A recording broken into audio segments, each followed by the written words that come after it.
Senhoras e senhores, seja bem-vindo ao curso Segurança do Trabalho, curso e treinamento para trabalho em altura, NR35. Esse é o módulo 1, foi dividido em 5 módulos, tá? Esse é o módulo 1, que vai falar especificamente sobre um pouco sobre EPI, né, que em específico é NR6, que fala sobre EPI e APC, fala um pouco sobre EPI e mais sobre trabalho em altura.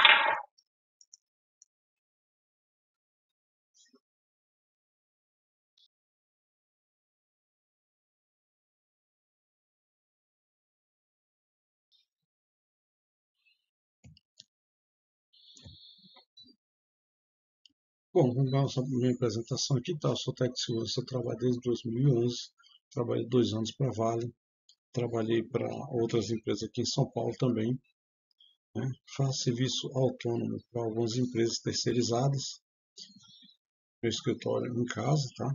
Eu sou técnico de segurança, instrutor na área de segurança do trabalho, sou químico formado, sou escritor há 8 anos, né? Meu nome é Jean Cavalcante, e o meu RG, o Ministério do Trabalho e Emprego, está aí, é isso, direto de Brasília, São Paulo. Tá?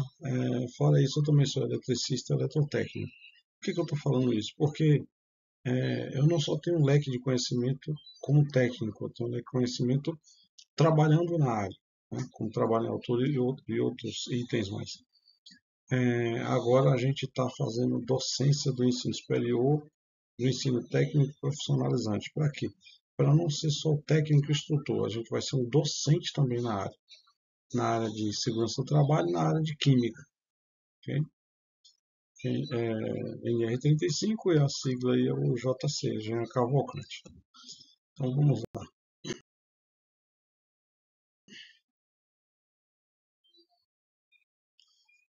NR6, uso de equipamento de proteção individual. NR35, segurança do trabalho à altura. Aí a gente vai ver também NBR 15475, que é acesso por cordas e certificação de pessoas. A gente vai ver o anexo 1, acesso por cordas, que é a mesma NBR, tá? Só que é um anexo que vem, o anexo 1 que vem na mesma NR35. O anexo 2, sistema de ancoragem.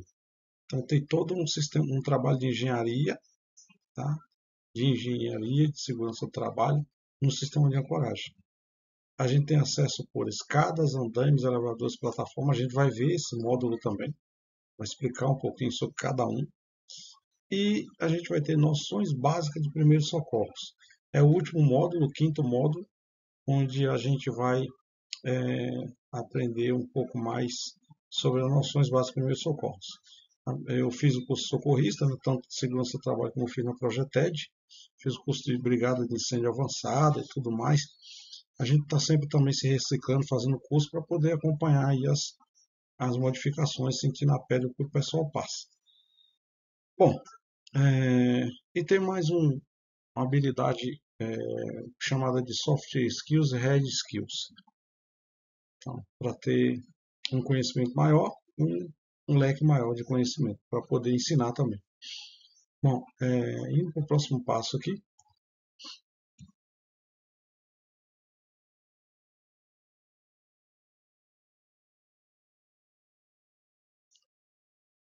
Bom, aqui o que a gente vai ver? A gente vai ver o início da NR35.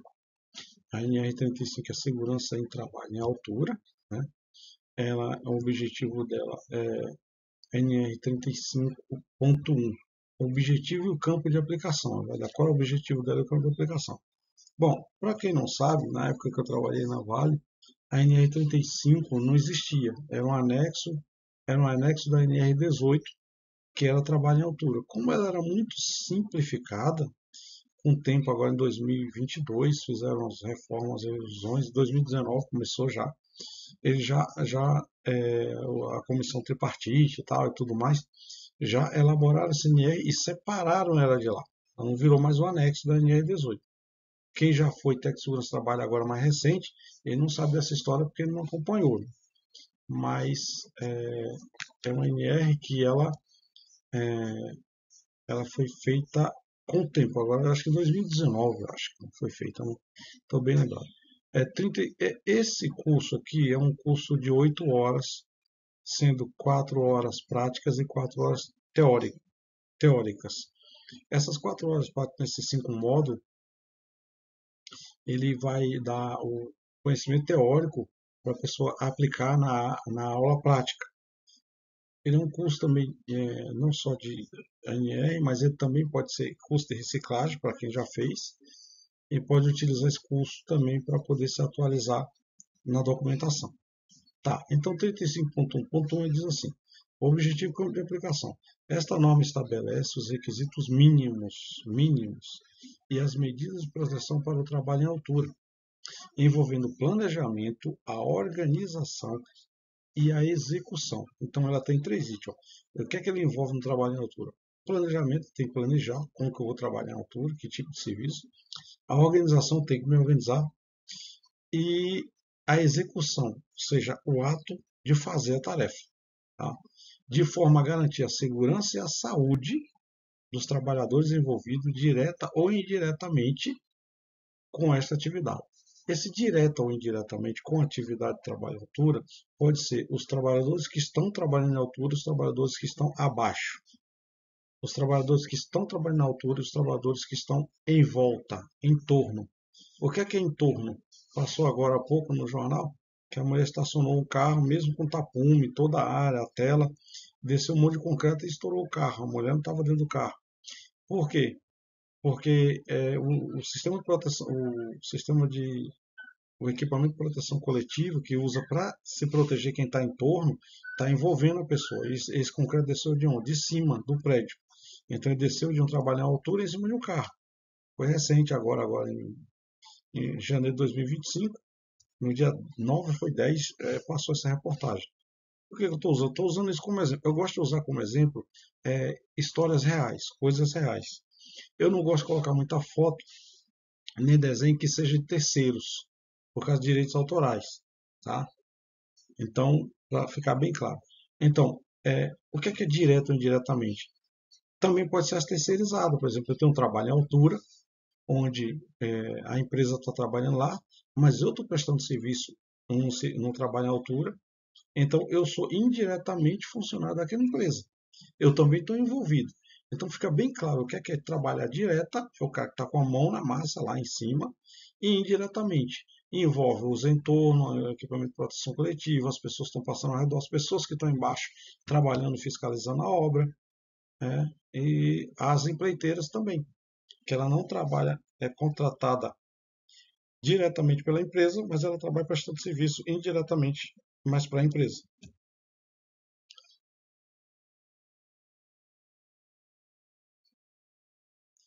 Bom, chegamos aqui. Ó. O trabalho em altura é considerado a partir de 2 metros acima de altura do nível, da altura do nível inferior e que tenha risco de queda. Bom, o que diz risco de queda? Né? Vou explicar já já. O trabalho em altura ele envolve intempéries. O que é intempéries? Se você está trabalhando em um lugar que não é interno, dentro do galpão, ele é externo, você pode estar sujeito a vento, chuva, sol intenso, umidade do ar intensa, neblina, dependendo da altura. Né? Então, isso que é intempéries. Envolve vários níveis de altura.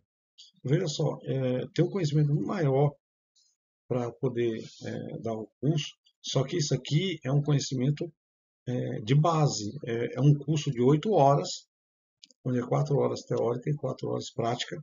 E daí eu não vou falar nada tão difícil, porque é para pessoas que estão ou aprendendo pela primeira vez ou se reciclando. Se eu for dar aula com técnico de segurança do trabalho, que eu estou sendo docente, né? Já é muito mais pesado o curso, a grade já é muito mais pesada. Esse curso aqui é elaborado em cima do plano de ensino e o conteúdo programático que a ANR pede. Então não é um curso qualquer, ele tem uma grade de ensino, que é pedido, tá? Em cima do que a ANR pede. Por que eu estou explicando isso? Porque você vai encontrar vários cursos, mas o curso ele tem que ter uma diretriz, ele tem que estar dentro do padrão, tá? Então vamos lá, envolve vários níveis de altura. Envolve, você está às vezes na primeira laje, segunda laje, terceira laje, às vezes você está no nível 1, nível 2, nível 3. Às vezes você está em 2 metros, 4 metros, 6 metros, dependendo de onde você estiver trabalhando e tiver que se locomover na horizontal, ali passa a ser um nível. Tá? Ó, sobre a empresa pedir a partir de 1,80 m, por exemplo, a empresa diz assim, não, mas aqui na minha empresa eu quero com 1,80 m. Perfeito, ela está exata. Porque diz o quê? Que tenha risco de queda. De repente, o local pode ter um risco maior de queda, de tropeçar, alguma coisa assim, e a empresa ela pode diminuir essa altura. Pode diminuir, porque ela não pode aumentar, né? Aumentar. Mas não, só vai usar o cinto a partir de 2,5 m, não pode fazer isso. Mas diminuir, não, com 1,80 m eu já quero que utilize o cinto já para precaver, né? A pessoa descer 1,80 m e já, né, dar uma amenizada no risco de queda. Responsabilidade do empregador. Tá. A NR ela deixa bem claro que é responsabilidade do empregador, patrão, e do empregado, o trabalhador. Então, assim, é a responsabilidade do empregador. A linha A, garantir a implementação das medidas de proteção estabelecidas nessa norma. O empregador tem que garantir isso. O empregador também tem que assegurar a realização da análise de risco, que é a AR, e, quando aplicável, a emissão de permissão de trabalho, que é a PT, quando aplicável. Então, a análise de risco é o seguinte: vou explicar o que é uma análise de risco. Eu chego em determinado local, eu vou trabalhar trocando uma lâmpada. E daí eu olho todo o trajeto. Eu vou passar por aqui o meu acesso vai ser com a pente, com a plataforma tipo tesoura. Eu vou ter que passar por aqui, o chão está regular, tal, não tem nenhum obstáculo que eu possa tombar com ela. Eu vou me direcionar, vou levar o material. Aí eu tenho que calcular, poxa, a pente, a Skyjack 2, ela leva até 350 kg.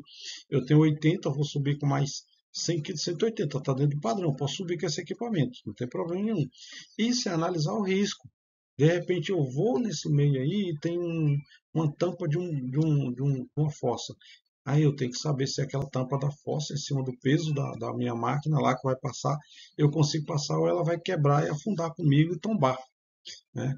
Então tem tudo isso. Isso é uma análise de risco, tá? Simplificando para ser mais direto.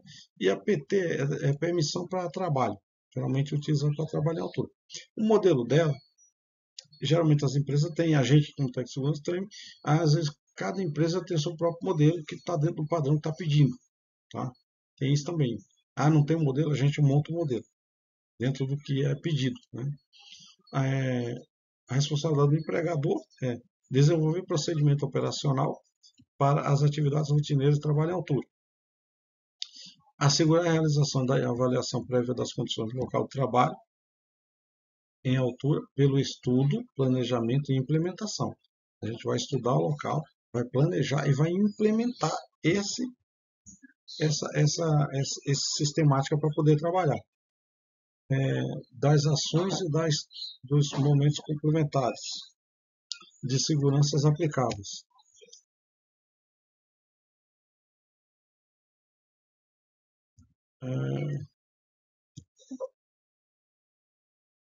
Tá. Responsabilidade do empregador ainda. Então, a linha B, realização da análise preliminar de risco, do AR quando aplicável, emissão de PT para o trabalho, análise preliminar, a APR. A PR é a análise preliminar de risco, ou AR é a análise de risco, e a PT é permissão de trabalho. Ok? A gente tem que ainda é responsável do empregador, a linha F, G, H, I, J e K. A F diz o seguinte, a linha F, garantir aos trabalhadores informações atualizadas sobre os riscos e as medidas de controle. Como que eu posso garantir isso? Em treinamento, que é esse que a gente está fazendo, colocar as APRs em uma caixa de acrílico onde as pessoas possam ler o procedimento que ela tem que fazer para determinada tarefa, tá? E outras informações mais, né? Garantir que qualquer trabalho, a linha G, garantir que qualquer trabalho em altura só se inicie depois de adotadas as medidas de proteção definidas nesta norma. Então, só pode iniciar um trabalho em altura depois que tiver tudo feito, a AR, análise de risco, tá? Assegurar a suspensão dos trabalhos em altura quando verificar a situação ou condição de risco não prevista, cuja eliminação ou neutralização imediata não seja possível. A gente vai passar com a plataforma em determinado local para subir. E de repente, sei lá, tem um cabo de alta tensão. Cara, já tem que parar na hora, já não tem nem que continuar. É um exemplo, tá? Que a gente está dando. A linha J estabeleceu uma sistemática de autorização dos trabalhadores para trabalhar em altura. A, a linha I, a linha J, assegurar que todo trabalho em altura seja realizado sob supervisão, cuja forma será definida pela análise de risco, a análise de risco de acordo com as peculiaridades da atividade. Tá. Essa supervisão pode ser o líder, pode ser o encarregado, mesmo que não seja técnico de segurança do trabalho, mas seja treinado e cursado, eles podem fazer isso. Só vou deixar bem claro algo, viu, pessoal? Eles não podem assinar nenhum papel. Foi papel, documentação, tem que ser no mínimo o menor nível da segurança do trabalho, que é o técnico de segurança, o tecnólogo ou o engenheiro do trabalho. Aí tem o médico do trabalho, enfermeiro do trabalho. Por quê? Porque quando amanhã ou depois tiver algum problema e tiver a assinatura de uma pessoa que só tem curso, mas ela não tem nenhum nível técnico na área, tecnólogo, aí ela já vai ter que responder por isso aí. Tá? Assegurar a organização e o arquivamento da documentação prevista nesta norma. Então, toda a documentação que for feita, ela tem que ser realizada, datada, e depois ela tem que ser arquivada e guardada. Por quantos anos? Ah, a sala de arquivo, geralmente, se põe todas as documentações a cada ano, e geralmente a gente guarda os documentos de segurança do trabalho 20 anos mais ou menos, seria isso. Tem alguns que têm umas datas específicas, tem outros que têm uma data menores. Tem alguns que são 5 anos, mas no caso da segurança do trabalho à altura, acho que é 20 anos ou 5 anos. Algo assim. Depois eu passo uma informação com mais precisão. Responsabilidade dos trabalhadores, tá? Tem a responsabilidade do empregador, agora das pessoas que trabalham com serviço em altura. Né? A linha A, cumprir as disposições legais e regulamentares sobre trabalho em altura, inclusive os procedimentos pedidos pelo empregador. A linha B, colaborar com o empregador na implementação das disposições contidas nesta norma. A linha D, A, B, C, para D, zelar pela sua segurança e saúde e de outras pessoas possam ser afetadas por suas ações ou emissões no trabalho. O que é que ele fala zelar pela segurança e saúde? Poxa, o colega está subindo ali, de repente ele esqueceu o cinto, tipo paraquedista. Aí a pessoa, olha, tem que subir com cinto, não pode estar subindo com cinto e tal. Então ele está zelando pelo aquele trabalhador, porque ele esqueceu. Acontece da pessoa esquecer. Isso aí, o ser humano ele é falho, né? Às vezes está lá em cima, está trabalhando, mas está com o talabarte escorado aqui na cintura ou no cinto e esqueceu de grampear o talabarte em algum lugar para ficar seguro. Ó, falando, teu talabarte está no teu corpo, não vai servir para nada se você de repente se desequilibrar ou desmaiar ou alguma coisa assim, ok? Então, seguindo agora aqui,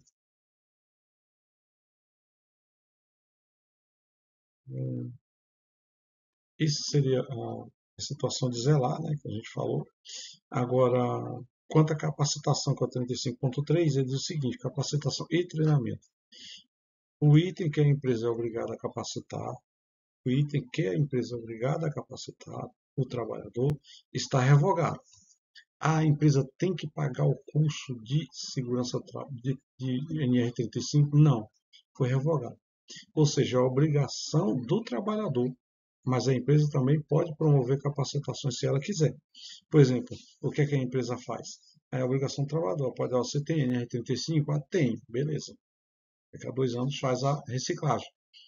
Aí, mas a empresa diz assim, poxa, eu tenho 20 funcionários.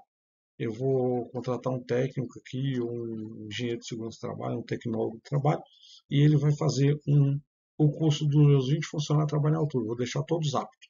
Nem todos trabalham em altura, mas eu tenho 20 funcionários aptos e treinados para trabalhar em altura. Nem que 10 façam esse serviço, 8 façam esse serviço. As empresas hoje elas fazem isso, né? Elas têm essa consciência, mas não é mais obrigada a empresa a fazer. É a gente que tem que arcar com a nossa própria Educação. Toda vez que você investe em um soft skill, um hard skill, é, você está investindo em si próprio, você está investindo em você mesmo. O 35.3.2 ele diz assim: considera-se trabalhador capacitado para o trabalho em altura aquele que foi submetido e aprovado em treinamento teórico e prático, com carga horária mínima de 8 horas. E o conteúdo programático deve ter, no mínimo, incluir. Vai dizer o conteúdo programático aqui. Ó. A linha A, normas e regulamentos aplicáveis ao trabalho à altura. A linha B, análise de risco e condições impeditivas. A linha C, análise de risco, é o que eu falei na AR, e condições impeditivas. O que é condições impeditivas? Foi bom que agora já vou falar sobre isso, mesmo que tenha lá na frente. Condições impeditivas, assim, você está fazendo, vou dar um exemplo, né? Então, você está fazendo um trabalho em altura lá fora, em uma pente ou tem outra equipe numa PTA, num tesouro ou numa aérea, na plataforma aérea. De repente, esse vento, geralmente lugar de obra, essas coisas, o pessoal coloca a biruta para saber a direção do vento, a velocidade. Esse vento ele começou a aumentar, ele está em 35, indo para 40 por hora. Se uma pente ela só vai suportar um vento de máximo 40 km por hora, você já está em 30, 35, está vendo que está aumentando, o ideal é já descer imediatamente. Isso aí é condições impeditivas, vai te impedir de fazer o trabalho. Chuva forte, relâmpago, você está na plataforma que é a bateria, tem condução elétrica, e você está fazendo um trabalho no meio da chuva, relampeando, o risco de você virar um para-raio é enorme. Isso são condições impeditivas. Tá? O chão está muito lamacento, se eu colocar a plataforma lá, ela vai correr o risco de desnivelar e afundar, ou pode até tombar. É uma condição impeditiva. Enquanto você não conseguir resolver aquela situação, drenar, colocar, arrumar o piso, passar uma máquina, vai ficar impedido de trabalhar. Porque não adianta nada você ir trabalhar, ter um prejuízo material e ter um prejuízo, um dano maior à saúde. Né? A plataforma tombar, quebrar, a pessoa está lá em cima, ou se acidentar, ou até mesmo vir em óbito. É uma condição impeditiva. Por que eu estou explicando isso? Porque o curso é de 8 horas. É importante que a pessoa saiba bem sobre esses itens. Né? Até porque está no plano de ensino e também está no conteúdo programático da ANR. Então, análise de risco, condições impeditivas, é isso aí. Analisou o risco, tem condições que impedem de trabalhar, enquanto não resolver aquela situação, não pode trabalhar, impediu de trabalhar. A linha C, riscos potenciais inerentes ao trabalho em altura e medidas de prevenção e controle. Sistemas, equipamentos, procedimentos de proteção coletiva. O sistema de equipamento de procedimento de proteção coletiva é tudo. Vou dar uma explicação sobre isso. Tem um local que eu estou trabalhando, mas eu preciso delimitar aquela área para não ter o risco de vir alguma pessoa distraída com o celular e passar naquela área ali e a pessoa também está trabalhando intertida, não vê e uma colidir com a outra, acontecer um acidente. Aí eu coloco o quê? Eu coloco cones e fitas zebradas. Isso aí é um EPC, equipamento de proteção coletiva. Na NR6 a gente explica melhor sobre isso. Coloquei tapume ao redor, aquela parede de madeira. É um EPC também. Eu estou protegendo a pessoa que ela invada aquela área ali que está sendo trabalhado ali dentro. Né? Então, alguns dos exemplos do que é EPC. Tela também, coloca tela, alambrado, tudo isso para poder dar uma divisão. Quem trabalha e quem não está trabalhando, quem está em torno, em volta daquele local. Esse é o equipamento de proteção coletivo, o EPC. Agora tem um equipamento de proteção individual para trabalho em altura, que a gente tem que fazer, o trabalhador tem que fazer a seleção, tem que selecionar o equipamento dele, a inspeção tem que inspecionar, óbvio, principalmente, eu vou utilizar esse talabarte, o talabarte está em condições ruins, o ideal já é identificar e avisar, não tem o talabarte, eu posso trocar, esse aqui não está muito bom, ele está poído, ele está ruído, ele está danificado. A conservação e a limitação do uso, ele tem que conservar o EPI. Quais são os EPIs mais usados que está dentro do PGR, do Programa de Gerenciamento de Risco, e do PCMSO, que é do Plano de Controle Médico de Saúde Ocupacional, que já é elaborado ali de acordo com a função do trabalhador. Geralmente quem trabalha em altura usa capacete, por risco de material sobre a cabeça, usa óculos de proteção, usa o cinto tipo paraquedista, talabarte, trava-queda. Em alguns locais, linha de vida, ancoragem e corda, ou cabo de aço. Né? Isso aí já não é mais o EPI, mas o EPI seria luva, capacete, protetor auricular auditivo, o capacete, o óculos, protetor auricular, ou cinto tipo paraquedista, botas, EPI, a bota e as luvas. Então, é esse conjunto, geralmente, que é utilizado em trabalho em altura. Tá? Como EPI, equipamento de proteção individual. Na NR6 a gente explica melhor sobre isso. Acidentes típicos em trabalho em altura. Tá? A gente fala, o que é acidente típico em trabalho em altura? Eu vou explicar. Em caso de plataforma, esmagamento, falta de atenção. Em caso de, ou não, às vezes o cara está andando também, né? Há um pouco da falha humana. O que é acidente típico de trabalho em altura? A pessoa esquecer de colocar o talabarte, escorregar e aí não tem proteção nenhuma, vai bater no chão. E alguns intransigência também. Sem intransigente pode acontecer algum acidente. Condutas em situações de emergência, incluindo noções básicas de técnicas de resgate e primeiros socorros. Tá, resgate, tá, e primeiros socorros, a gente vai ver um pouquinho de resgate nesses 5 módulos de primeiros socorros também. A gente vai falar sobre o resgate no primeiros socorros. No módulo 5, esse é o módulo 1.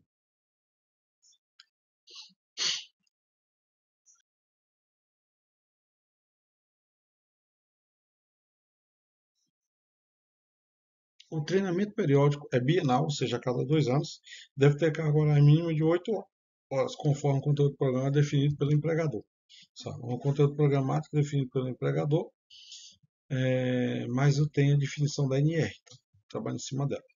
Bom, a primeira NR35 que a pessoa faz é uma das primeiras que é mais, seria o conteúdo programático inteiro, onde ela tem que fazer todo o processo.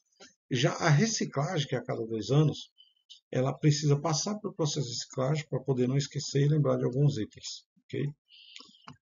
Aí, por isso que esse conteúdo programático é definido pelo empregador. Ele seria o mesmo da NR, mas ele não precisaria ser tão, como é que se diz, vasto, porque a pessoa já tem um bom conhecimento sobre isso, é uma reciclagem. Então, a cada 2 anos vai fazer a reciclagem, a carga horária mínima de 8 horas, estabelecida pela NR. Planejamento, organização e execução. Eu planejo o meu trabalho à altura, eu organizo tudo que eu tenho que fazer e depois eu vou executar esse trabalho.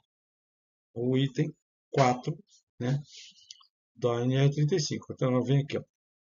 Todo trabalho à altura deve ser planejado, organizado e executado por trabalhador capacitado e autorizado. Né?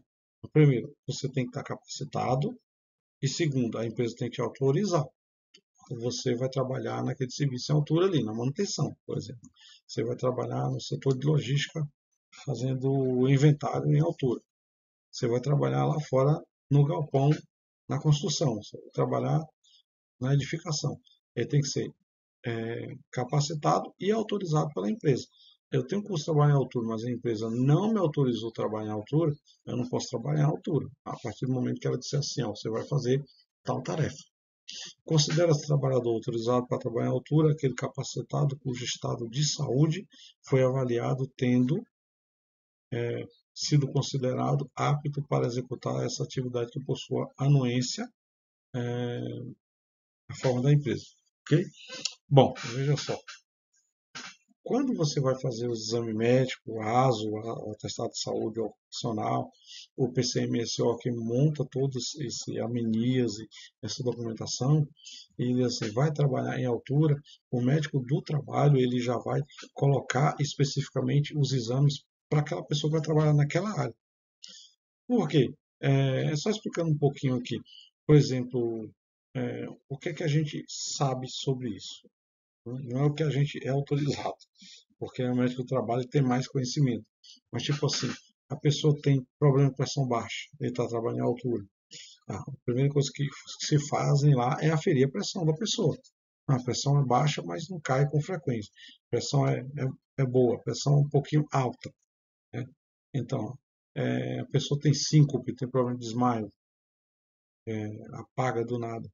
Existe os exames lá que vai fazer para ver se a pessoa tem isso ou não, né? Se tem algum problema de, como é que se diz, labirintite também, para trabalhar em altura, se tem algum problema de, como é que se diz, epilepsia também, um perigo de trabalhar em altura. Então, esses exames que ele vai passar, vai pegar um conjunto para dizer assim, essa pessoa está apta, essa pessoa não está apta porque ela tem uma condição impeditiva, ela tem um problema de saúde que impede ela de trabalhar. Okay? Só para a gente ter uma ideia do que a NR está trazendo. Cabe ao empregador avaliar o estado de saúde dos trabalhadores que exercem atividades na altura, garantindo que o empregador tem que avaliar sobre a saúde. Os exames e a sistemática de avaliação sejam parte integrante do Programa de Controle Médico e Saúde Ocupacional, chamado de PCMSO. Tá? Então, o trabalhador, o empregador, o patrão, ele que vai enviar para fazer isso aí. Então, ele vai garantir que isso aconteça antes da pessoa começar a trabalhar. A linha B, a avaliação seja efetuada periodicamente, considerando os riscos envolvidos em cada situação. Ou seja, veja só, dependendo do trabalho em altura, quem vai definir o período desses exames é o médico do trabalho. Assim, se trabalha em altura constantemente, se o médico do trabalho lá, de acordo com todos os procedimentos padrão, ele disse assim que a cada 6 meses você vai ter que fazer todos os exames, a cada 6 meses vai ter que refazer os exames, ok? Só para ter uma ideia. Vai ser anual os exames, o ASO tem que fazer novamente, aí vai ser anual os exames. O médico do trabalho ele tem toda a legislação, lei, que ele sabe quando que tem que fazer esse exame periódico, efetuada periodicamente. A linha C diz assim, seja realizado exame médico voltado às patologias que poderão originar mal súbito e queda de altura, considerando também as partes psicossociais. Então, ele acaba de falar sobre labirintite, sobre epilepsia, sobre a questão da pessoa ter síncope, desmaio do nada, ter a pressão muito baixa para trabalhar em altura, aumenta a altura, aumenta a pressão da pessoa diminui mais ainda, ou aumenta, né? Depende da pessoa. Então, esses exames aí é o médico, as patologias que poderão, é o médico do trabalho que vai ver. Aí a gente passa aqui, para o item 35.4.2.1, fala sobre a aptidão para trabalhar em altura deve ser consignada no atestado de saúde ocupacional do trabalhador. A empresa deve manter cadastro atualizado que permita conhecer a abrangência da autorização de cada trabalhador para trabalho em altura. Okay? No planejamento do trabalho, devem ser adotadas de acordo com a seguinte hierarquia. Existe a hierarquia, né? O gerente, o encarregado, o líder, né? O coordenador, medidas para evitar, a linha A, medidas para evitar o trabalho em altura, sempre que existir meio alternativo de execução. Ou seja, dá para fazer aquele trabalho sem trabalhar em altura? Se dá, a gente vai fazer de tudo para não trabalhar em altura, né? Porque já é arriscado. Medidas que eliminem o risco de queda dos trabalhadores na impossibilidade de execução do trabalho de outra forma. Então, vai utilizar todas as medidas que eliminam o risco de queda para evitar o acidente. E mesmo que a pessoa chegue a cair, ela não chegue a ter um dano muito maior. Medidas que minimizam a consequência quando o risco de queda não puder ser eliminado. Então, todo trabalho em altura deve ser realizado sob supervisão, tem que ter alguém ali supervisionando, cuja forma será definida o líder, o encarregado, o coordenador, cuja forma será definida pela análise de risco de acordo com as peculiaridades da atividade. O 35.4.4, a execução do serviço deve considerar as influências externas que possam alterar as condições do local de trabalho já previsto na análise de risco. Então tá. Então vai trabalhar internamente, beleza? Não tem perigo nenhum, vento, raio e tal, tudo mais, você pode fazer o trabalho. As influências externas é isso. Tem uma diferença de nível Então já tem que considerar na análise de risco, o que é que vai fazer, se é possível ou não, se vai ter corte com a rampa para que a, a plataforma suba, ou se o acesso vai ser por corda, então tudo isso. O 35.4.5 diz assim: todo trabalhador em altura deve ser precedido de uma análise de risco. Tá? Tem que fazer a análise de risco antes.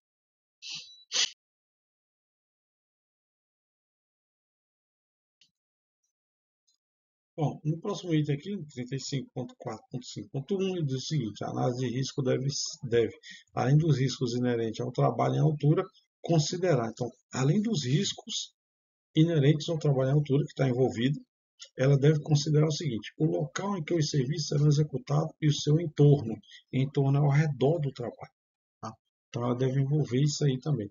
O isolamento e a sinalização em torno da área de trabalho. Em torno é ao redor da área de trabalho. Isolamento e sinalização. O estabelecimento dos sistemas de ponto de ancoragem. Então, onde que vai ser o ponto de ancoragem? Vai ter linha de vida horizontal, tudo mais. As condições meteorológicas adversas. Se envolve condições meteorológicas, também tem que considerar. E na linha E diz assim: a seleção, inspeção, forma de utilização e limitação do uso do sistema de proteção coletiva e individual, atendendo às normas técnicas vigentes, às orientações dos fabricantes e aos princípios de redução do impacto e dos fatores de queda. Ok? Então, além da análise de risco, eu vou analisar o risco do trabalho na altura, eu ainda vou ter que ver todo o risco ao redor que envolve, né, com essas alíneas aqui, o trabalho em altura. E ainda continua, falou o risco de queda de materiais de ferramenta. A pessoa está trabalhando lá em cima, né? Que eu falei, desceu um monte de concreto em cima do carro da mulher. Falou que sorte que ela não estava lá dentro. Né?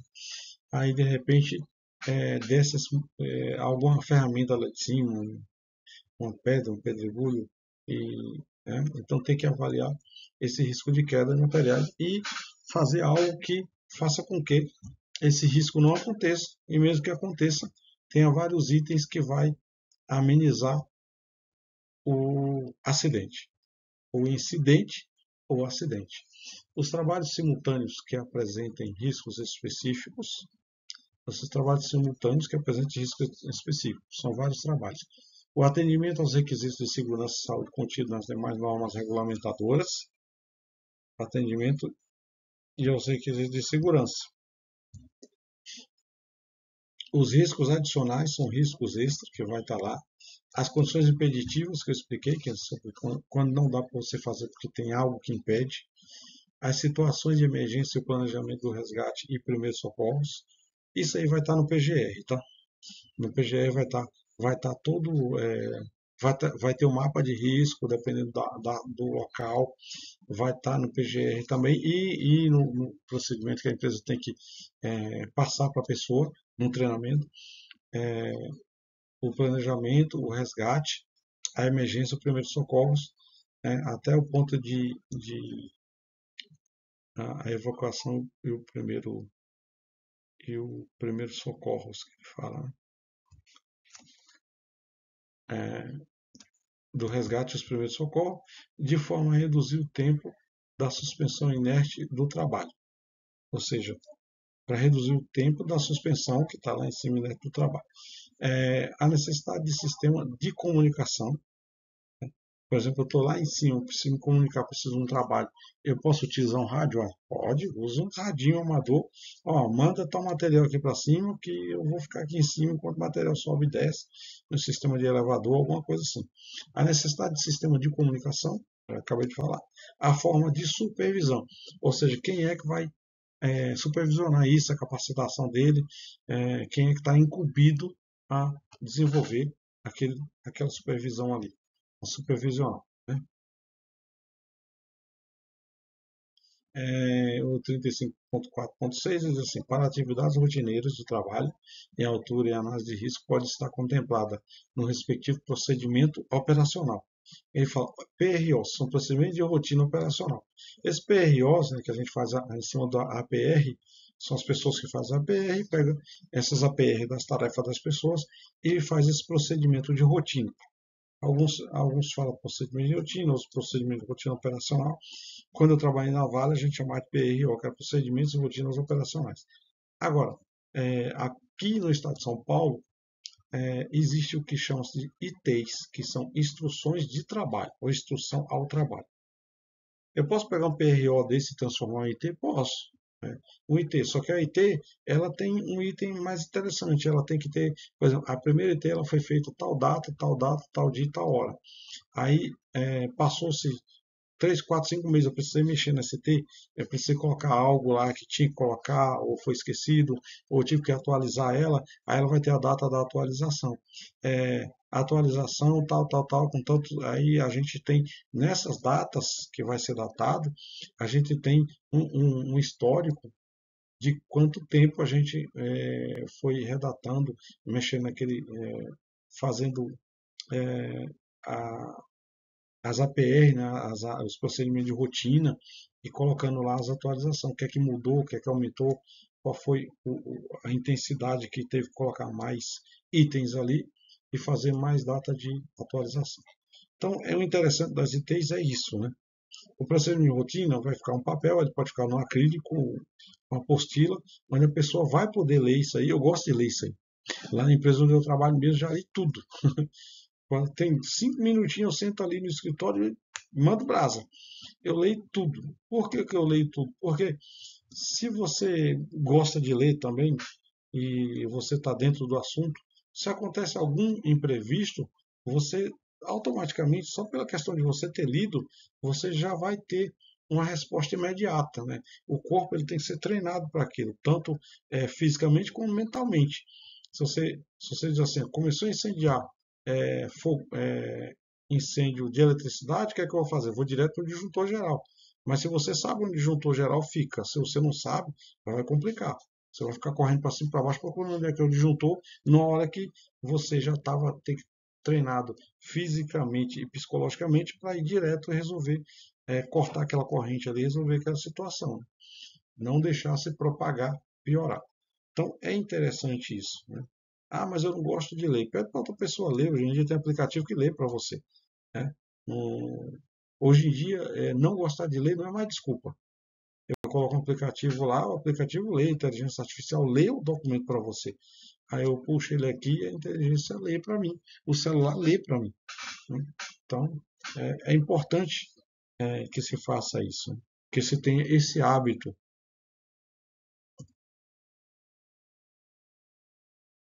Bom, então o item 35.4.6.1, ele fala assim, os procedimentos operacionais para as atividades rotineiras de trabalho em altura devem conter no mínimo, olha o que é, ele nunca pede meio ou máximo, ele pede o mínimo possível. Esse é o requisito mínimo para que você possa trabalhar com segurança. As diretrizes, no mínimo, as diretrizes e requisitos da tarefa, né?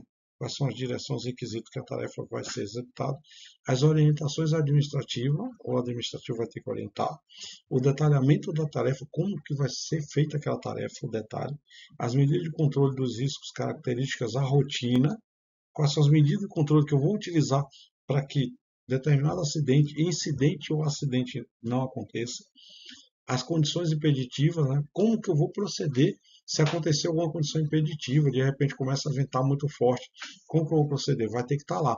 Você vai ter que descer da plataforma, descer do local de trabalho, o mais imediato possível, não depressa, mas o mais imediato possível, para que você não tenha o risco de ficar lá pendurado, balançando, ou cair, ou fique mais difícil até para resgatar. Tá? As condições impeditivas. O sistema de proteção coletiva e individual necessário, tá?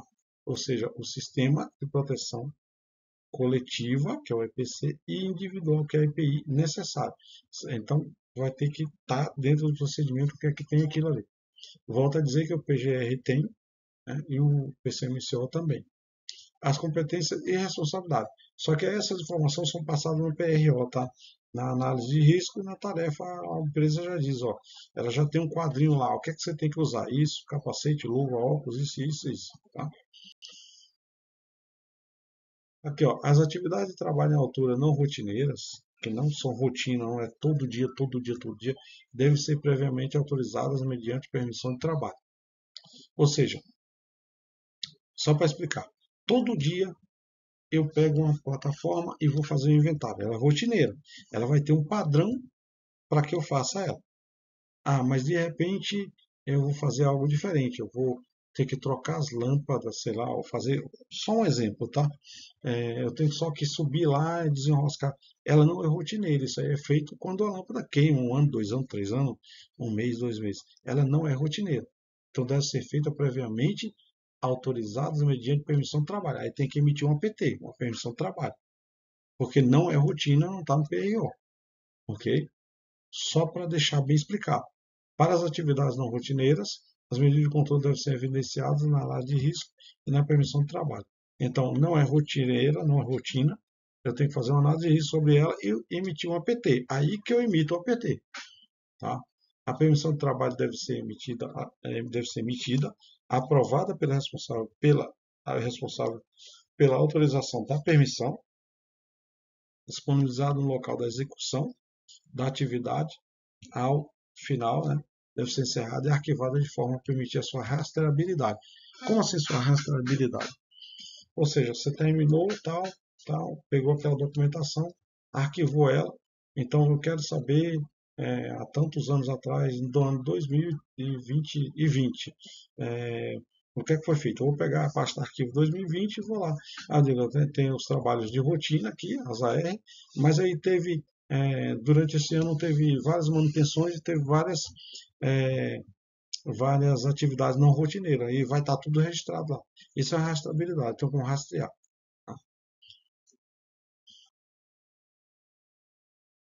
A permissão de trabalho deve conter os requisitos. A permissão de trabalho. O que é que a permissão de trabalho tem que conter? Por que a gente deve saber isso? Porque de repente você está trabalhando lá e aí a pessoa diz, preenche aqui, né, para mim. Ou o líder vai, preenche e te mostra lá, não está permitido. Tá? Então a permissão de trabalho deve conter os requisitos mínimos a serem atendidos para a execução do trabalho. Então, todos os requisitos mínimos que dá para atender para eu poder executar o trabalho tem que estar lá, dizendo o que é que precisa e vai ter que constar lá. As disposições medidas estabelecidas na análise de risco. Então tá, fiz a análise de risco, analisei que tem risco isso, risco aquilo. Mas eu tenho que colocar o que é que eu coloquei para poder inibir aquele risco ali, para minimizar, para eliminar. Né? Alguns podem eliminar, outros minimizar aquele risco. Tá? A relação de todos os envolvidos em suas autorizações. Ou seja, eu tenho um grupo de pessoas, de 4 pessoas que vai trabalhar como montador, montando racks verticais para guardar pallet. Né? Então, se eu tenho 4 pessoas, eu tenho que ter a relação. Qual é a relação? 4 pessoas, o nome das 4 pessoas completas e assinado ali. Okay?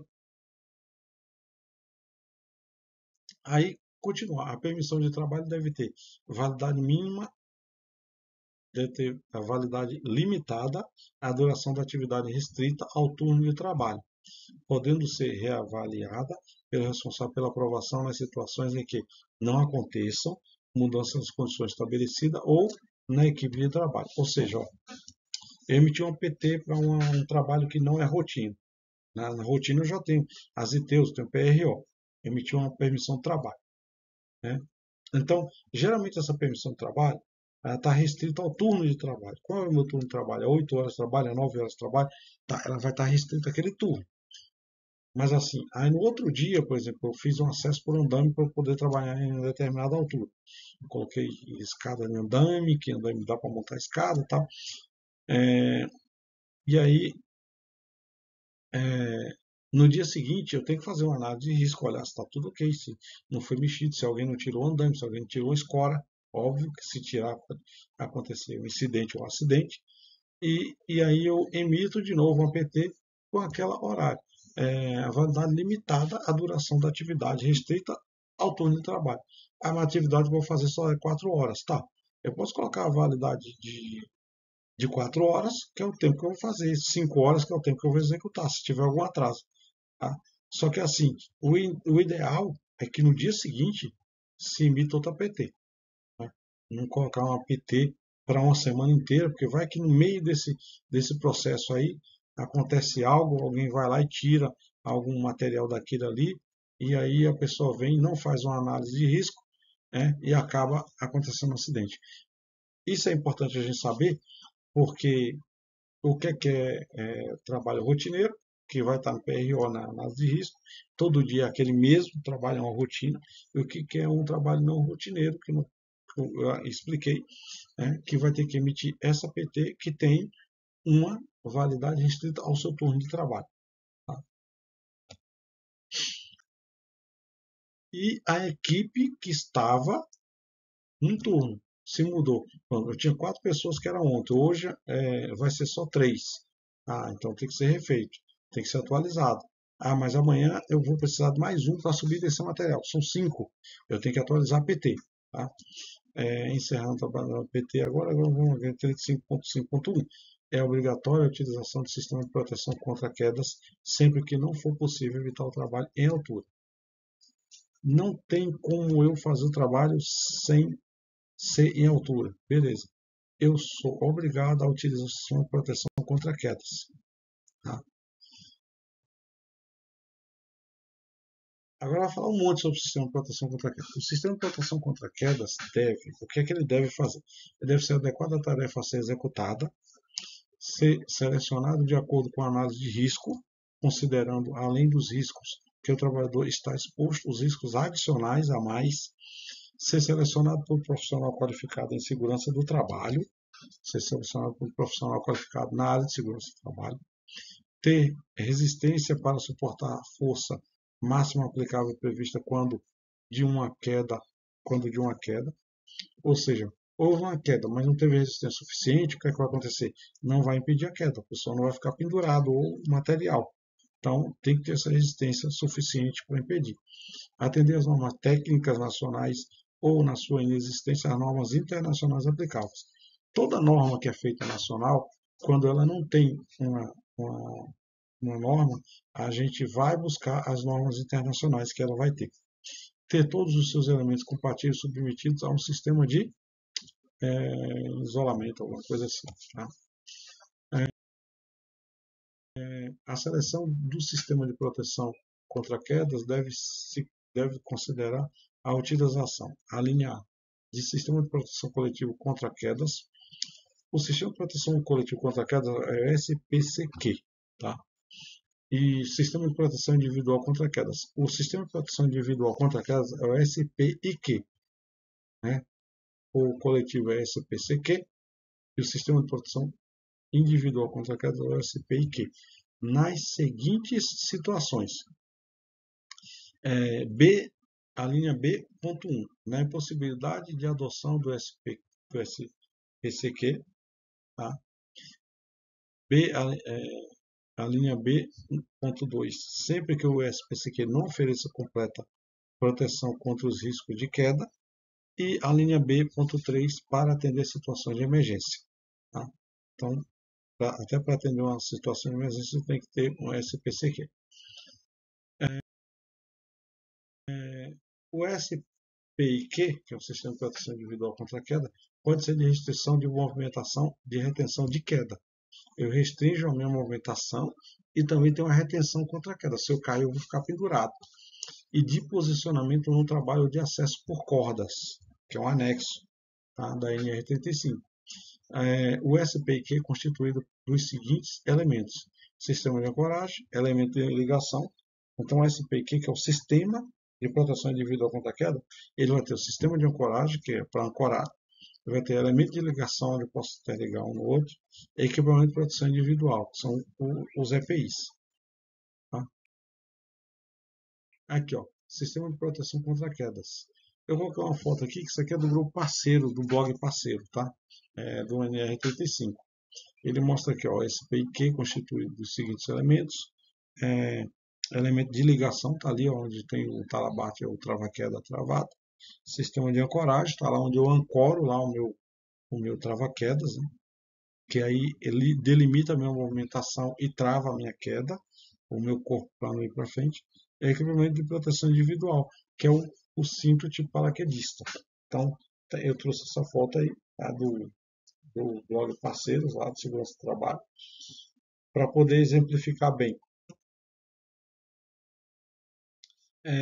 O item 35.5.5.1, os equipamentos de proteção individual devem ser certificado. O que é o certificado? No EPI, na NR6, a gente explica, é o CA. Ele tem um númerozinho, está escrito CA lá, que é o certificado de aprovação do governo. É ele que emite, faz esses testes. Aí a linha B diz adequados para a utilização pretendida, tem que estar capacitado e utilizado, considerando os limites de uso, tá? Ou seja, eu vou usar ele até quando ele tiver o limite dele, eu posso usar depois que estiver ruim, ajustados ao peso e à altura do trabalhador. Também tem isso aí, principalmente o cinto tipo paraquedista. Tá? Ele tem os ajustes e tudo mais, mas ele é adequado também ao peso que ele vai suportar. O fabricante e/barra o fornecedor de EPI deve disponibilizar informações quanto ao desempenho dos equipamentos e os limites de uso, considerando a massa total aplicada ao sistema, trabalhador e equipamentos, e os demais aspectos previstos no item.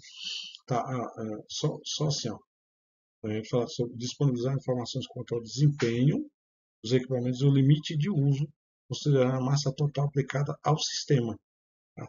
Massa total já é cálculo de física, que já está envolvendo peso, química também. Na aquisição e periodicamente devem ser efetuadas inspeções do SPIQ. Todo o sistema de proteção de queda contra queda individual a gente tem que inspecionar, recusando os elementos que apresentem defeitos ou deformações. Para alimentar com defeito ou com alguma deformação, a gente tem que informar para poder ser substituído ou ele ser tirado dali. Já não acontecer o uso dele e vir proveniente a um acidente. Esse SPIQ, que é o Sistema de Proteção Individual contra a Queda, ele envolve também a ancoragem, linha de vida, tudo isso que está. É um sistema que vai fazer com que você trabalhe à altura e ele conserve você sem cair de lá de cima se houver algum desequilíbrio, desmaio, algum acidente. Você vai ficar pendurado. Antes do início dos trabalhadores, deve ser efetuada uma inspeção rotineira de todos os elementos do SPIQ. Ou seja, se eu pego um ponto de ancoragem lá, que está, por exemplo, no teto, ele é de ferro, né? Ele está 10, 15 anos lá e eu não faço uma inspeção, e aí eu coloco lá minha linha de vida, o meu talabarte, o meu trava-queda, ele está muito enferrujado, ele pode haver um rompimento e aí eu sofri um acidente. Então, tem que inspecionar por conta disso, para ver se está bem parafusado, se está preso, se não está, se está seguro. Então, essa inspeção é justamente para isso. Tá? Deve-se registrar os resultados das inspeções, tem que registrar. Geralmente tem um checklist, a gente pode fazer um checklist quando você vem, você quantifica ali, são tantos pontos de ancoragem, ali no teto, são isso, são aquilo, linha de vida você vem olhando, verificando e colocando ali, ok, ok, ok, ok. Tá? Na aquisição, né, periódicas e rotineiras quando os elementos do PSPQ forem recusados. Tá? Então, foi recusado, vai lá e faz uma periódica. Rotineira são todos os dias. Os elementos de SPIQ, que é o Sistema de Proteção Individual contra a Queda, que apresentam defeitos, degradação, deformações ou sofrem impactos de queda, devem ser inutilizados e descartados, exceto quando sua restauração for prevista em normas técnicas nacionais ou, na sua ausência, em normas internacionais de acordo com as recomendações do fabricante. Teve algum problema? Não usa. Né? Ele tem um negocinho lá que mostra que se o cara pendurou, ele rompeu o cinto tipo paraquedista. Ele rompeu, então não usa. Não usa que já foi comprometido. Mas aí dá para restaurar e não é com a gente, né? Aí a gente passa para a administração vê se substitui, se tem como restaurar aquilo aí, se tem como arrumar. Tá? O SPIQ deve ser relacionado de forma que a força de impacto transmitida ao trabalhador seja no máximo 6 kilonewtons, tá? Esse N aí é newtons. É um cálculo que a gente faz em física e química, do impacto de força, chamado de lei newtoniana, tá?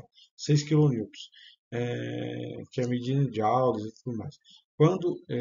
Quando de uma eventual queda, quando vinha a eventual queda. Então, o que foi feito para O sistema de ancoragem destinados às restrições de movimentação devem ser dimensionados para resistir às forças que possam vir a acontecer nesse sistema de ancoragem. Quando ele fala em 6 kN, é assim, o cinto, quando a pessoa despencava, ele costuma machucar, tem uns que tem um apoio aqui na região lombar, ele tem um, um, um sistema de proteção da região lombar, das costas e tudo mais. Mas o que acontecia? O impacto às vezes vinha para a pessoa despencava e recebia toda a chicoteada do impacto. O que é que eles fizeram? Eles fizeram um sistema de fita no talabarte, onde ele solta e ele vai fazer tipo um bungee jump, ele vai dar uma amenizada nesse impacto. E aí os engenheiros vão calcular que o trabalhador seja de no máximo esses 6 kN. Então, tem um cálculo matemático, físico, de engenharia, onde ele vai calcular isso aqui. Isso aqui não é a gente que calcula, a gente só tem que saber. Até eu calculo porque eu trabalho nessa área, então, às vezes eu preciso calcular. Mas só para a gente ter uma ideia do que é, para a gente, quando a pessoa falar 6 kN, a pessoa saber que N é de Newton, não ficar tão leiga. Né? Então, aqui, ó, a utilização do sistema de retenção de queda por trava-queda deslizante guiado deve atender às recomendações do fabricante em particular, no que se refere, em particular, se refere à compatibilidade do trava-quedas deslizante guiado com a linha de vida vertical. Então, ó, a compatibilidade do trava-quedas que desliza guiado com a linha de vida vertical. A linha de vida vertical, não é horizontal, é lá, tá? Ao comprimento máximo dos extensores, que é esse que vai absorver o impacto dos extensores. Tá? O item 35.5.11 diz assim: a análise de risco prevista nessa norma deve considerar para o SPIQ minimamente os requisitos, os seguintes aspectos. Quais são os aspectos? Vai ter a linha da A a F. Que o trabalhador deve permanecer conectado ao sistema durante todo o período de exposição de risco à queda, ou seja, ele tem que estar conectado a esse sistema de proteção contra a queda. A distância de queda livre, considerando o trava-quedas ou o talabarte, e o comprimento da pessoa é de 4 metros. Se ela despencar do ponto de ancoragem até ela ficar pendurada, o bico do pé são 4 metros. Se ela despencar de uma altura de 4 metros do chão, ela vai bater com os pés no chão. Aí, se ela despencar de uma altura de 5 metros, ela vai ficar 1 metro acima do chão. Só para exemplificar, para não mostrar cálculo aqui de física, de química, de engenharia. Então, aqui, ó, a distância de queda livre, que eu acabei de falar, que era 4 metros com o talabate, o bico do pé embaixo. Né? Então, se você estiver acima de 5 metros, você fica 1 metro acima do chão. O fator de queda, né? Quais são os fatores de queda? A utilização de elementos de ligação que garantam o impacto de no máximo 6 kN seja transmitido ao trabalhador quando da retenção de uma queda. Tá? Então, foi estudado que o que pode ser transmitido ao trabalhador que não vai sofrer nenhum danos seria 6 kN. Tá? Se for mais do que isso, já vai sofrer danos. Aí já começa a fazer um sistema de tipo bungee jump para absorver, de absorção desse impacto. A zona livre de queda, qual é a área que ele vai despencar ali, tem que calcular, é a compatibilidade nos elementos do sistema de proteção individual contra a queda. Aí o talabarte, o talabarte significa em latim cinto, tá? E o dispositivo de paraquedas devem ser posicionados, quando aplicável acima da altura do elemento de engate para retenção de quedas do equipamento de proteção individual, de modo a restringir a distância de queda livre e de forma a assegurar que, em caso de ocorrência de queda, o trabalhador não colida com a estrutura inferior. Ou seja, ou você vai colidir com o chão, ou de repente tem outra estrutura embaixo que você pode colidir com ela. Tá? Você está trabalhando em cima, mas embaixo tem uma barra atravessada, e se você despencar naquele ponto, você pode colidir com aquela barra, que é a distância de queda livre, que seria de 4 metros do bico do ponto de ancoragem até o bico do pé da pessoa, quando ela cair com o talabarte ou trava-queda. O talabarte, exceto quando especificado pelo fabricante, considerado suas limitações de uso, não pode ser utilizado. Como posso usar o talabarte? Eu não posso conectar um talabarte a outro talabarte. Eu não posso conectar um talabarte ao outro. Não posso. Tem que ter o ponto de coragem para conectar. Elemento de ligação ou extensor. Eu não posso colocar o talabarte em um elemento de ligação ou no extensor para ficar mais comprido.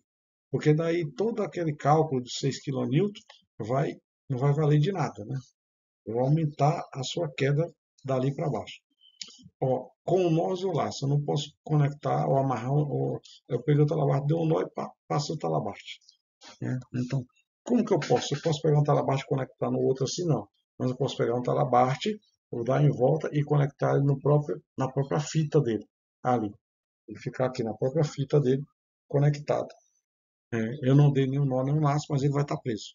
E se você for andar e tiver uma barra, ele vai andar como se fosse um sistema de linha de vida. Tá? Um no outro não pode. Emergência e salvamento. Aqui vai ter uma prévia aqui da emergência e salvamento. O empregador deve disponibilizar uma equipe para a resposta em caso de emergência para trabalho em altura.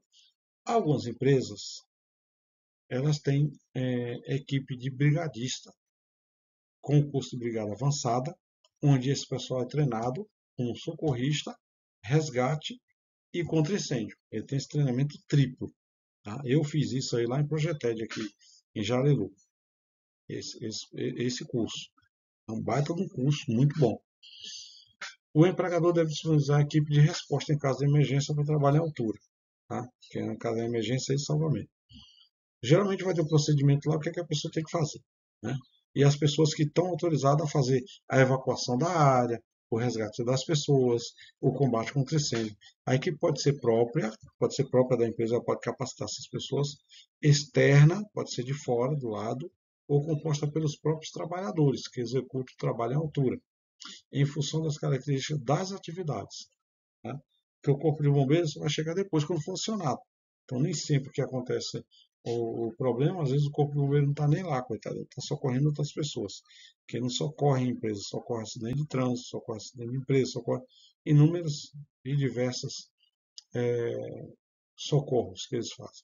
Até animais eles socorrem, gato, cachorro. O empregador deve assegurar que a equipe possui os recursos necessários para as respostas a emergências.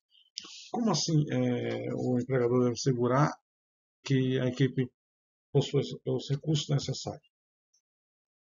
Ou situação de emergência, né, já vai estar tudo elaborado ali no plano de evacuação de área, no PAI, no plano de atendimento à emergência, o PAI.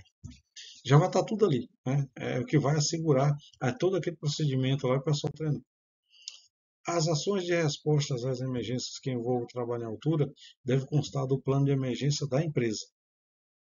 Então, a empresa vai ter o seu plano de emergência, que eu acabei de falar, que é o PAI, Plano de Ação de Emergência. A empresa vai ter elaborado até os números de telefone para contato, hospitação, socorro e tudo mais. E as empresas também até têm plano de saúde, que a pessoa já tem, já vai ser levado direto ali para o hospital de plano de saúde, que vai ser atendido.